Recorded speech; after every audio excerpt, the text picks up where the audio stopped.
Hello and welcome back to Embraer TV, live from Changi Airport, the Singapore Airshow 2018. I'm your host, Arthur Williams, and we still have loads to look forward to this afternoon. A little earlier though, we were focusing mainly on Embraer's executive jet side of the business, but now, out here on the live static display, we have the newest generation of Embraer's aeroplanes, the generation of E2.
I'm biased, yes, but that really is a beautiful aeroplane, and you can see clearly how much it means to all of the employees of Embraer to have such a successful program on their hands. But now let's hear from two airline operators who've enjoyed many years of success operating the first generation of E-Jets. First, Japan Airlines. JAIR は JAL グループの会社で、日本の地方ネットワークを担う会社です。25都市35路線、1日210便運航している規模の会社でございます。現在 JAIR は機材の更新の真っ只中で、毎月のようにブラジルから飛行機がやってまいります。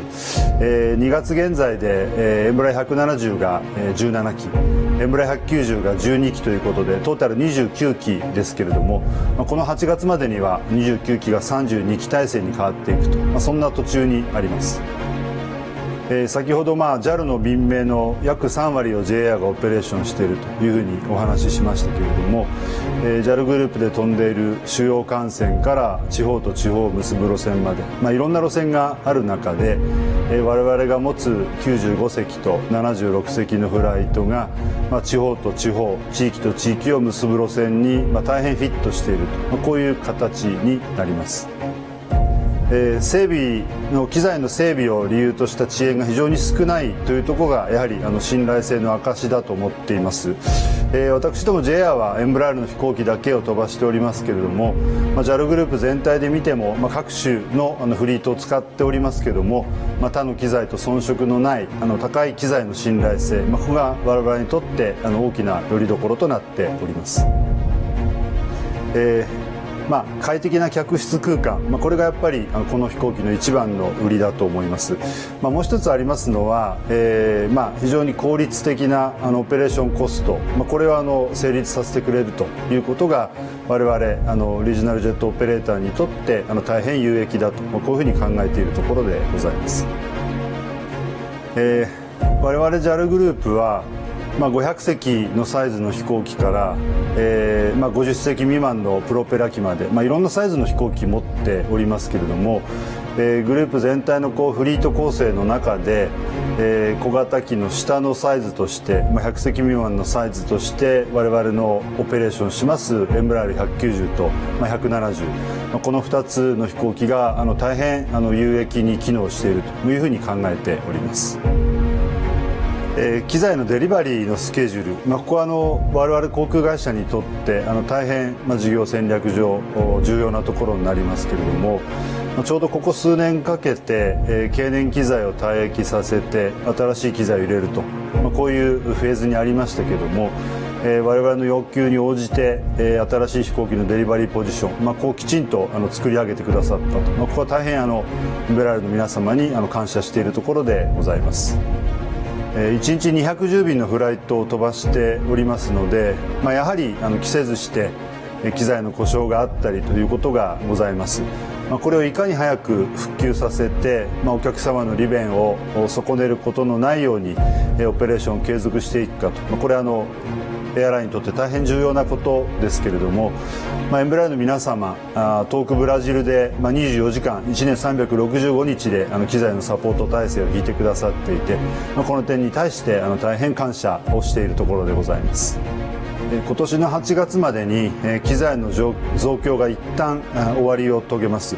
32機体制がようやく構築されるということになりますけれども、この32機を使っていかにプロフィットをマキシマイズできるか、これが我々の当面の目標であって、エンブラールの皆さんの円滑なサポート体制がこれに大きく寄与するものだというふうに考えております。And another very happy operator of Embraer's E-Jets is Fuji Dream. 私どもの会社の創設者である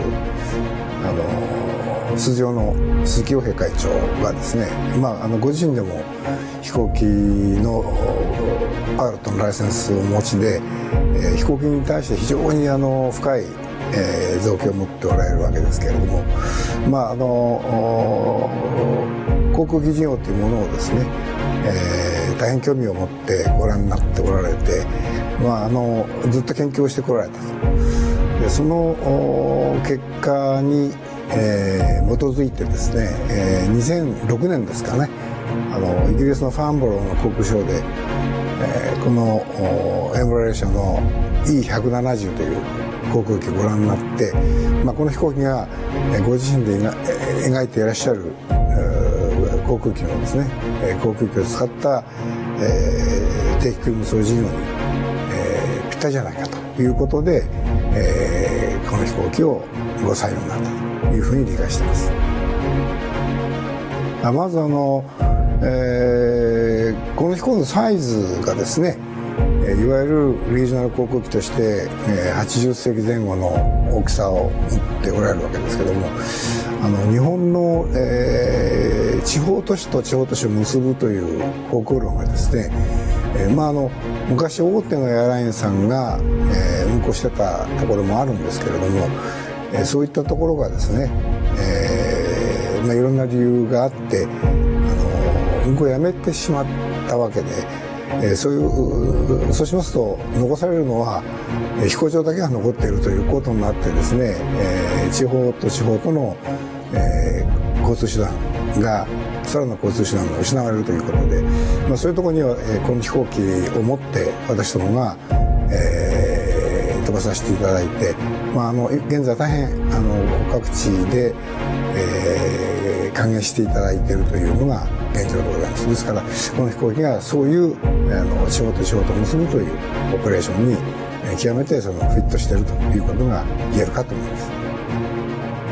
現在11機の機体がございます。でこの3月ですね、に12号機が、参ります。で、現在エンブレー社に発注しておりますのは14号機までなんですけれども、来年、にさらに1機、その次にまた1機というようなスケジュールで、受領する予定でございます。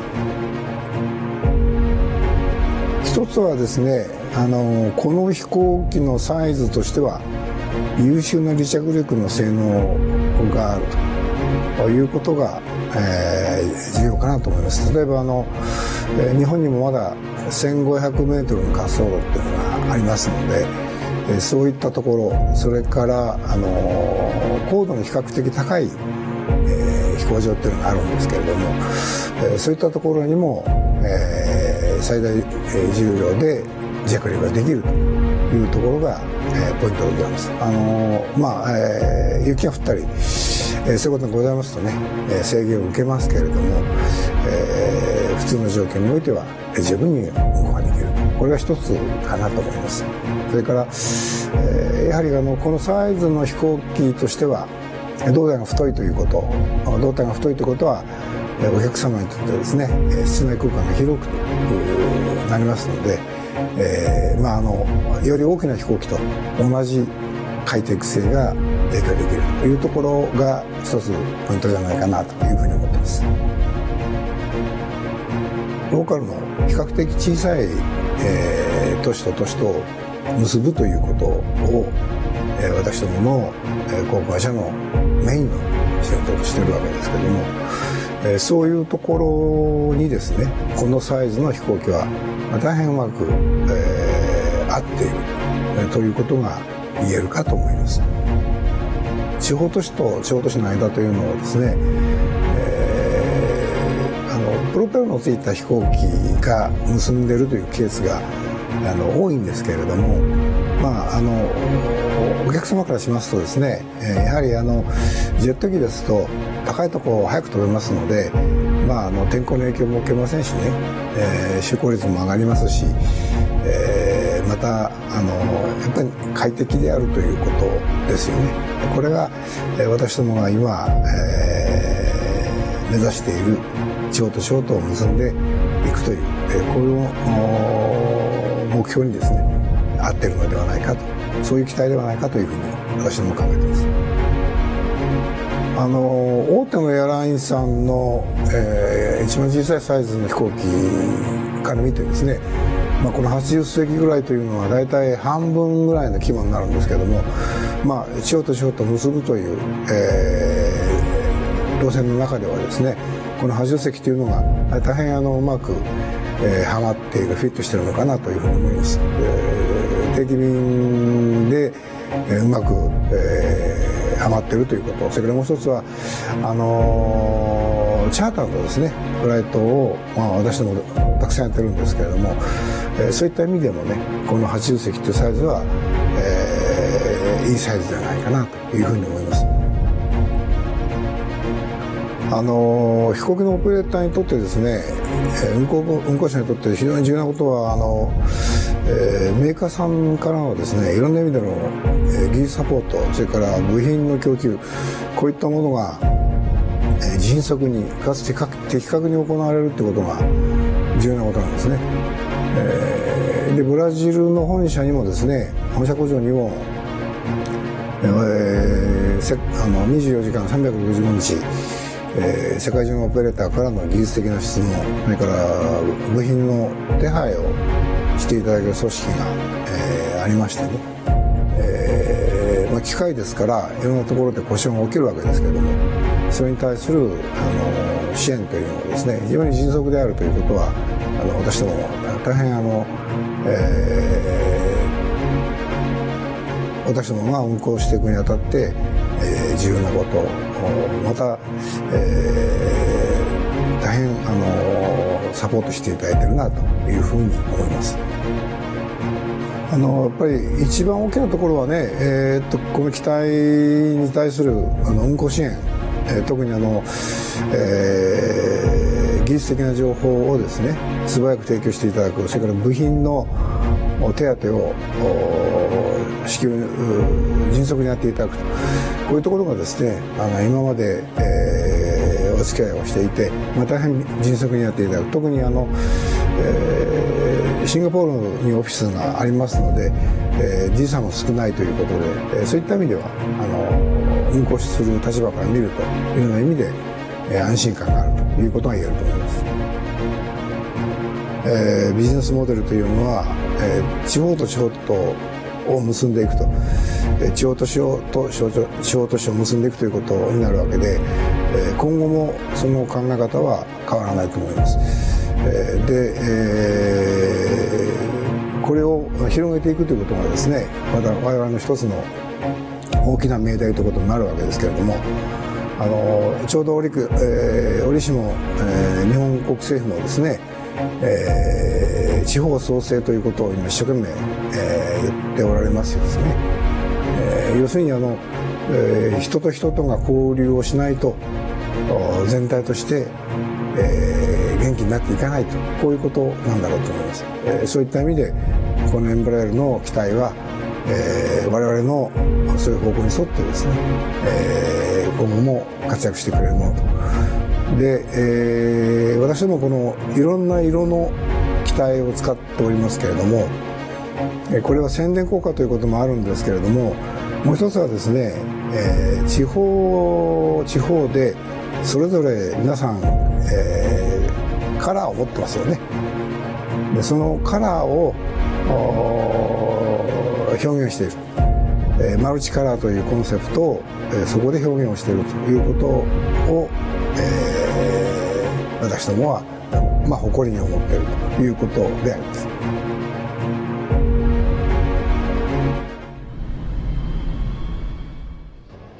Well, the numbers of aeroplanes that those two operators fly alone speak for themselves. But earlier, I spoke to an expert of the Asia markets to find out exactly how Embraer makes sense in this part of the world financially. Well, I'm happy to be joined by Shakur Yusuf, who is the director of Endow Analytics, and he's going to give us an idea of the Asia market as a whole and how Embraer is going to fit within that. Shakur, thank you very much for joining me. What do you make of Embraer and how they're going to fit in here in Asia? Well, first of all, Asia is a wonderful market for regional aircraft, for aircraft manufacturers like Embraer.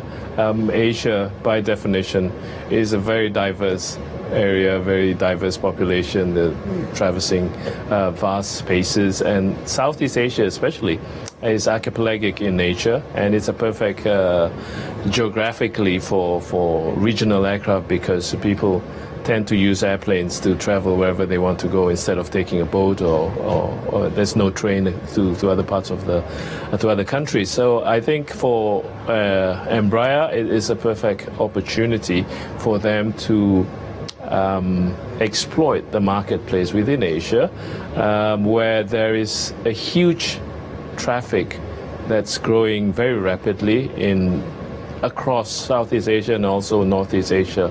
And why is that? Why is it growing so rapidly here? Well, one, because of the demographics in this part of the world. If you look at countries such as Vietnam, Indonesia, Philippines, even Thailand, you'll see there are huge numbers of the population under the age of 35, up to 40%, 50% even in places like Indonesia. So when you have a young population, the tendency to drive aviation or to travel by air is huge. So it's being motivated, it's being driven, sustained by the young population.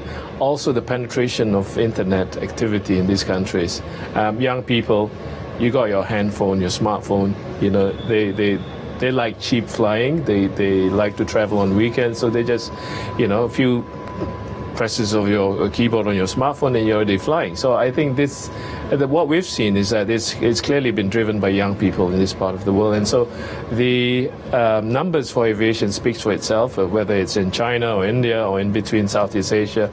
There's a huge intra-Asia demand for travel, air travel specifically, and I think that there's a lot of opportunities for an aircraft maker such as Embraer. So the demographic is appealing to the Asian market and the increase in aviation activity, but there's also been an increase in low-cost carriers as well. Indeed. Yeah, low-cost carriers have been at the forefront of change in the industry, brought about by AirAsia, who was here about 16 years ago. They were the first into the marketplace. And then subsequently you see now up to 30, 40 low-cost carriers everywhere sprouting in Southeast Asia, in Northeast Asia, and there are new ones, new startups as well.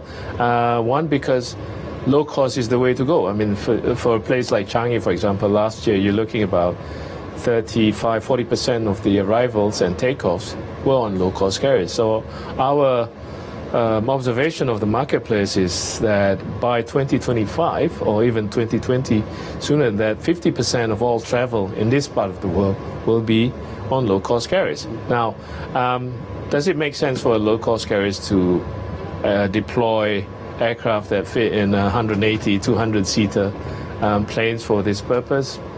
Perhaps in some destinations, city segments, yes. But generally, there's also an opportunity where small is also beautiful. And in the sense that you can fly from a secondary city in Indonesia or Thailand or other parts of Indochina to elsewhere within Southeast Asia or even into Northeast Asia, and using an aircraft like an E2, for example, where the operations are a lot less than you would if you were to fly a traditional narrow-body aircraft made by Boeing or Airbus. It's interesting, isn't it? You'd think that a larger aeroplane brimming with passengers can only be good for the bottom line of airline operators, but it's not. It's all about efficiency. It's all about how you max out the operations, the limits of the aircraft, and how you use every seat to the best of its capability. So you would have an aircraft, say, with 110 seats compared to an aircraft with 180 or 190 seats, and you might think that, yes, I have more seats to sell and you make more money with that. Not necessarily, because the break-even factor has to be taken into account. So when you have a larger aircraft with more seats, you need to fill in more people in it before you actually make money. Whereas if you have a smaller aircraft, your break-even factor reduces quite significantly. Well, it's interesting, isn't it? Because I remember 15 years ago when there was a massive surge of low-cost carriers in Europe, the way that they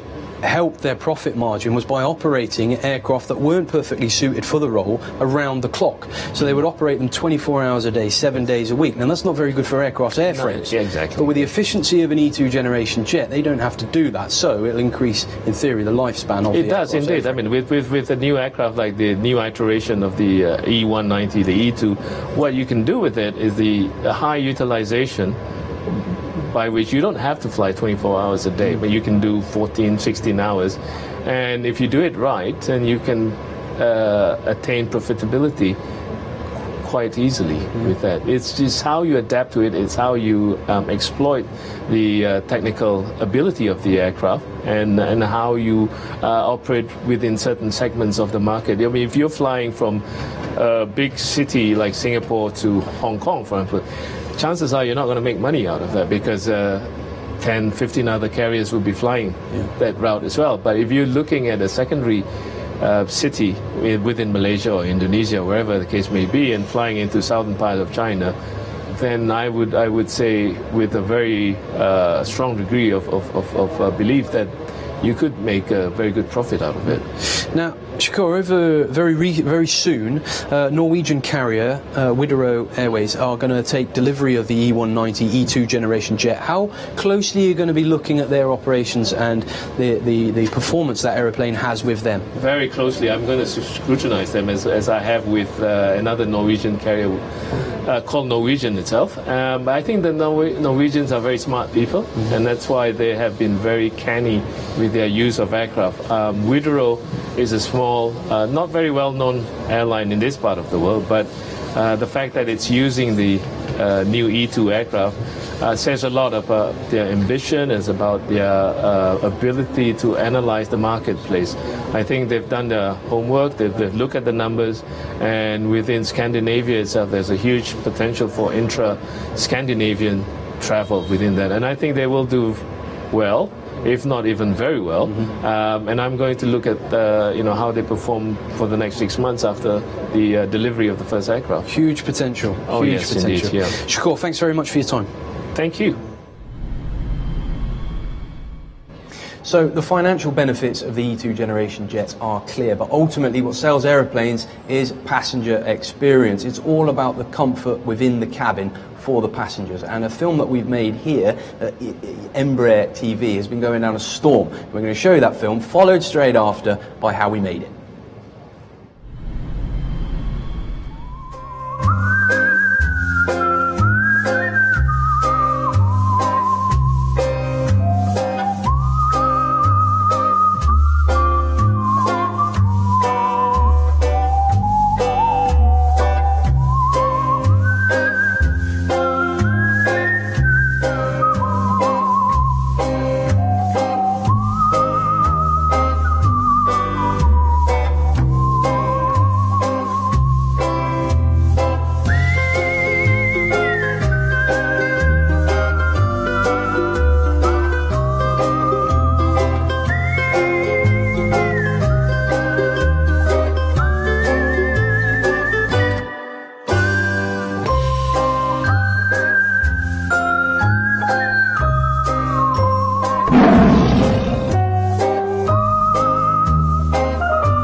We're in a very cold Long Island City, New York.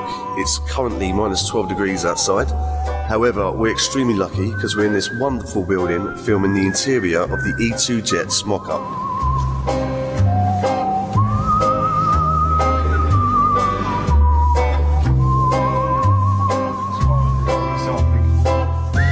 So for the last couple of days we've been filming the cabin interior of the E2 Jet mock-up. Then we'll be heading back to London to film our cat against green screen. Putting the two together, it'll look like the cat is in the cabin. If you can get it to turn round, Sandra, and go back, that would be great to the other seat.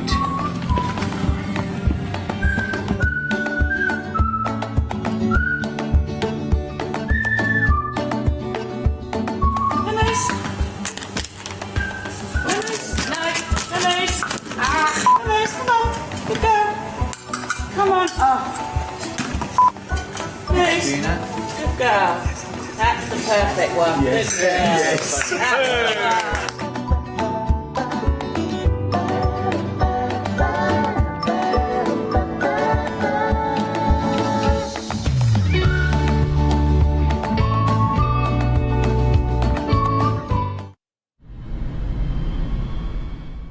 Now, only a short film, but an incredible amount of effort went into the making of that, as you can see. It's not an easy thing to get a cat to do what you'd like it to. Now, we were really privileged earlier to be joined by the ambassador of Brazil in Singapore, and he gave me his views on what he makes of Embraer operating within Singapore and Asia as a wider region.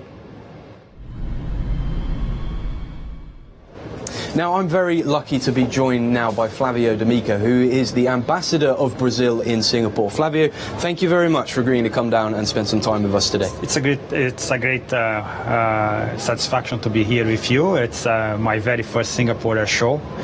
I'm in Singapore since April 2016, so I missed I missed the 2016 edition by 2 months, so time to catch up. You've got lots of aviation to catch up on. Oh yes, I'm a boy of the 60s. Boys of that generation, they are very much into jets. Yeah. Jet aviation, and of course, I mean, it was just 15 years after World War II, so you have all these hobbies and preparing models and all those things, so I'm absolutely fascinated by planes. So being an ambassador for Brazil in Singapore must be an incredible responsibility. What's the relationship that you have with Embraer like in your day-to-day job? Well, Embraer is a sort of flagship company for Brazil. It's a company that's totally Brazilian, was developed in our country. It gets the best of our engineers, and it brings us the Brazilian character abroad. I think the ingenuity, the creativity, and this optimism to go against all odds. I mean, it's actually very surprising, the reaction of people that are not aware of the existence of Embraer or their planes. Should be a very few have very few people that are not so familiar, but still, when they come to know that Embraer is Brazilian, they feel really, really surprised. But our presence is growing here in the region. We have over 300 planes in various countries here, and the presence in Singapore is very emblematic of this forward-looking thinking of the company. Embraer was the very first Brazilian company to establish its Asian headquarters in Singapore. Yeah, I was going to ask you about that, because how important is it for other Brazilian companies to see a kind of flagship company, if you like, breaking a trail in new areas where, say I'm a small company and I'm considering coming to Brazil, I'm considering coming to Singapore, how important is it to see a company like Embraer already here operating successfully? I think it gives them a quite good example. I think companies in general, they tend to be somewhat gregarious. They would like to see what the larger companies, even in different fields, are faring, where they are establishing themselves, and they try to follow in their path. So Embraer is a pathfinder for many Brazilian companies, very looked up by other companies, and they will not hesitate to follow them. After that, we have already 15 Brazilian companies established here, and this is a great addition to our bilateral relations with Singapore. And how much do you regard Embraer as actually being an ambassador also in the region? Actually, Embraer, I'm afraid that Embraer could, that my government might consider firing us, because Embraer is such a good ambassador for our country that it makes our tasks so much more easier, because we have a very good product to show, and people immediately relate the company to the country, and this empathy is very important to develop our work and enable us to say, well, Embraer is a good company, it's fantastic, bringing Brazil to some knowledge from Brazil to you, and other companies can do likewise. I am absolutely convinced that had we had many more Embraers, Brazil would be a country that would be faring even better. And what about the future? What about the future for the company here in Asia and also as ambassador to the region? Well, you just look, things, all important economic things are taking place in Asia. The growth of product, the growth of trade, the number of tourists. You have also a very good institutional framework, for example, with the Open Skies Treaty here in ASEAN. So we expect to see more people flying, and with more people flying, more planes, and we would be selling more planes here to the region. And perhaps even setting foot in some of them, because this business of producing planes is something that is best done when it's decentralized. So you could actually pool capacities, generate jobs and services in various countries of the region. I think that Embraer is not just about delivering one product and leaving it behind. You have to provide maintenance services, and then you start establishing a long-term relationship that is beneficial for both the seller and the buyer. The diplomatic relationship between Brazil and Singapore goes back a long time. Yes, you know, Singapore got its independence in 1965, just 52 years of history. 2 years after the independence, Brazil was the very first Latin American country to recognize Singapore, and we established diplomatic relations, and we just commemorated last November 50 years of diplomatic relations. And it's a relation that's not limited to these political exchanges. We have a very dense economic relationship as well. Singapore is the 15th largest exporting market for Brazilian products, which is much larger than some of our Latin American neighbors. So distance is not a factor here. And we are proud to be responsible in a great part for the Singaporean food security. I mean, most of the meats that are eaten here in Singapore, particularly chicken, are imported from Brazil. So each and every time a Singaporean enjoys its chicken rice, they are also eating a part of Brazil. This is Brazilian. Yes. And also it's perhaps the country in the region in which you have more Brazilian companies established. And we entertain high hopes that this relationship will be further in the future. We have planned a visit by President Temer to Singapore, and we expect to see Prime Minister Lee at the end of the year in Brazil. So we see that we see blue skies ahead of us. Yeah, and it's optimistic future for both countries as well. And building on that close relationship that you have is something that's very important to Brazil. Absolutely. I am quite confident that we are starting from a very broad base, and it will be quite easy to see that we are about to fully reap the benefits of what we have built over the years. Flavio, thank you very much for joining us. Well, unfortunately, folks, we're running out of time here at the Airshow. They're closing everything up. But as I mentioned earlier, we're an interactive show, so we've got a bit of time to go over some of the social media interaction that we've been receiving from you guys watching back at home, or indeed here at the Airshow in Singapore itself. So first, we've got comments from Maj KJ on Twitter. Embraer's Tiger E190 E2 is certainly attracting all the attention in the hashtag SG Airshow Static Park, and we agree, and deservedly so as well, because it looks stunning out there. We've had comments from Facebook. Sandman, great company and aircraft. I love flying the E55P, which is the Phenom, the executive jets that we spoke about a little after lunch. Then on Facebook again, we've got Johnny Quintana, the best aeroplanes in your class, Embraer. Bang, that's it. Simple comments. Do keep sending them in to us. And also, if you've got any questions as well, use the hashtag @Embraer, and we will do our best to either answer them here on the show, and if we can't find out the answers, we'll get back to you. But like I said, we're running out of time, so from myself, the team, and everybody here at Embraer, we'll see you tomorrow.